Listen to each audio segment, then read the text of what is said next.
Dia menyampaikan sosok yang berani. Nah, selama ini kan yang saya narasikan bahwa kita butuh pemimpin yang punya keberanian.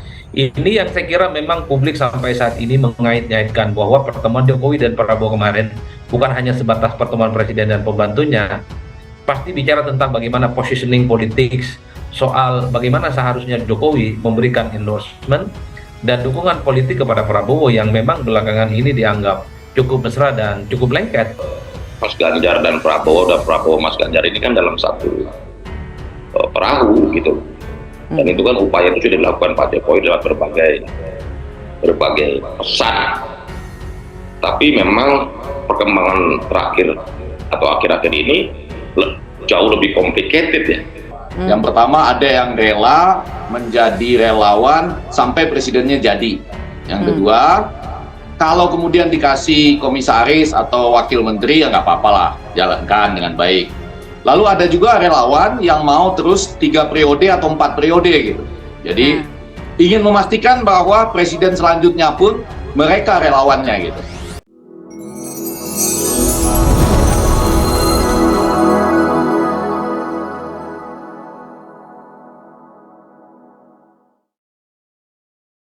Yang harus kita baca itu soal ketika dia menyampaikan kriteria. Dia menyampaikan sosok yang berani. Nah, selama ini kan yang saya narasikan bahwa kita butuh pemimpin yang punya keberanian, bukan yang tidak bernyali, apalagi yang boneka gitu loh. Kita butuh pemimpin yang punya nyali. Pertama itu. Kedua, pemimpin yang mengerti keinginan rakyat. Pertemuan antara Ketua Umum Partai Gerindra yang juga Menteri Pertahanan Prabowo Subianto dengan Presiden Jokowi digelar di Istana Bogor, Jawa Barat Kamis siang kemarin. Pertemuan antara Prabowo dan Presiden Jokowi berlangsung secara tertutup. Menteri Sekretariat Negara atau Mensesnek Pratikno mengaku tidak mengetahui agenda pertemuan Presiden dan Prabowo. Pratikno menganggap wajar pertemuan Presiden dengan menterinya. Ini yang saya kira memang publik sampai saat ini mengait-ngaitkan bahwa pertemuan Jokowi dan Prabowo kemarin bukan hanya sebatas pertemuan presiden dan pembantunya, pasti bicara tentang bagaimana positioning politik, soal bagaimana seharusnya Jokowi memberikan endorsement dan dukungan politik kepada Prabowo yang memang belakangan ini dianggap cukup mesra dan cukup lengket. Kalau membaca argumen-argumen publik, ya ada 2 kemungkinan sebenarnya Mas yang dibaca dalam pikiran politiknya Jokowi. Pertama, masih ada keinginan sepertinya bahwa Jokowi itu ingin menduetkan antara Ganjar Pranowo dan Prabowo Subianto atau Prabowo Subianto dan Ganjar. Ini kan juga disampaikan oleh relawan Jokowi, Projo beberapa waktu yang lalu kan. Kita tahu persis Mas bahwa relawan Jokowi itu adalah replika politiknya Jokowi. Kuning kata Jokowi, kuning pula kata relawan, merah kata Jokowi, merah pula kata relawan. Jadi ketika Projo bicara tentang bagaimana Jokowi masih punya keinginan untuk menduetkan antara Prabowo dan Ganjar, ini tentu bukan lahir dalam ruang hampa, tapi juga bagian dari orkestrasi politik sih ya, yang sangat memungkinkan bahwa kedua orang ini di 2024 sangat mungkin bisa berkoalisi. Megawati, kemudian Prabowo Subianto dan Jokowi ini memiliki hubungan politik yang sampai saat ini menurut saya cukup baik-baik saja. Tapi ada juga kemungkinan yang kedua. Untuk misalnya Prabowo Subianto dan Ganjar Pranowo memang tidak bisa disatukan dalam satu koalisi besar misalnya, ya maka sangat mungkin keduanya akan terjadi head to head. Bagi Jokowi, siapapun nanti yang maju di 2024 adalah orang-orangnya yang paling memungkinkan memenangkan pertarungan. Sehingga semua legasi politik, semua hal yang sudah dilakukan oleh Jokowi itu bisa nyaman, bisa dikendalikan oleh mereka. Kalau seandainya duet jangan Ganjar Prabowo, Prabowo Ganjar. Nah, kalau duet Prabowo Ganjar, saya yakin itu yang paling ideal untuk konsentrasi pemenangan pemilu 2024 Pak Prabowo menang. Tapi kalau seandainya Pak Prabowo-nya Wapres, saya dengan tegas saya sampaikan saya undur diri. Karena saya mendukung Prabowo untuk menjadi presiden, bukan untuk menjadi Wapres.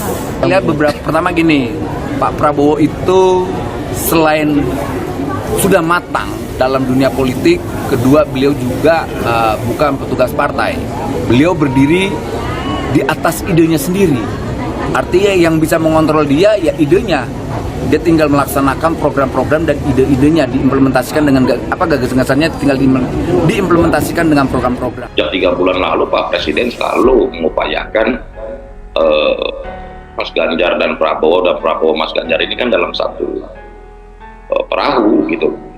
Dan itu kan upaya itu sudah dilakukan Pak Jokowi dalam berbagai pesan. Tapi memang perkembangan terakhir atau akhir-akhir ini jauh lebih complicated ya, karena elektabilitas mereka bersaing tipis-tipis. Pak Prabowo unggul 1-2%, Mas Ganjar juga unggul 1-2%, sehingga agak sulit memang. Semakin hari semakin lama, tapi kan kita berusaha untuk itu, nggak ada salahnya kan. Walaupun kita bukannya pesimis, walaupun kami menyimpulkan agak sulit, sangat sulit menyatukan Pak Prabowo dan Mas Ganjar ini dalam satu paket, gitu. Karena semuanya akan berkeras. Mas Ganjar pengen PDI Perjuangan ingin menjadi capresnya, sementara Gerindra juga ingin Pak Prabowo jadi capres. Jadi sehingga menurut saya sih sulit. Tapi kan kita berikhtiar, berupaya, boleh-boleh aja. Tapi ya, diksi yang paling memungkinkan adalah pilihan. Karena Berbeda pilihan, hari gitu, ini saya ya. memilih pilihan untuk memilih Pak Prabowo. Kemudian kawan-kawan saya yang relawan Jokowi yang lainnya memilih Mas Ganjar. Jadi kata tepat yang pantas untuk digunakan adalah pilihan demokratik ya, daripada diksi perpecahan. Karena sampai detik ini kita sangat komunikasi dengan kawan-kawan saya yang memilih Mas Ganjar itu sangat bagus sekali dan intens lah. Jadi menjawab kembali ke pertanyaan Kania, menurut saya ada macam-macam relawan. Yang pertama ada yang rela menjadi relawan sampai presidennya jadi. Yang kedua, kalau kemudian dikasih komisaris atau wakil menteri ya nggak apa-apa lah, jalankan dengan baik. Lalu ada juga relawan yang mau terus 3 periode atau 4 periode gitu. Jadi ingin memastikan bahwa presiden selanjutnya pun mereka relawannya gitu. Nah, tapi di atas itu semua, tadi pertanyaan Kania harus dijawab dengan 2 hal itu. Yang pertama, jangan sampai relawan ini membuat pencapaian presiden yang sudah baik itu jadi kelihatan aur-auran gitu. Bahasa Indonesia yang baiknya adalah kelihatan seperti mengacu pada soal kekuasaan dan kenyamanan diri presiden sesudah tidak menjabat lagi.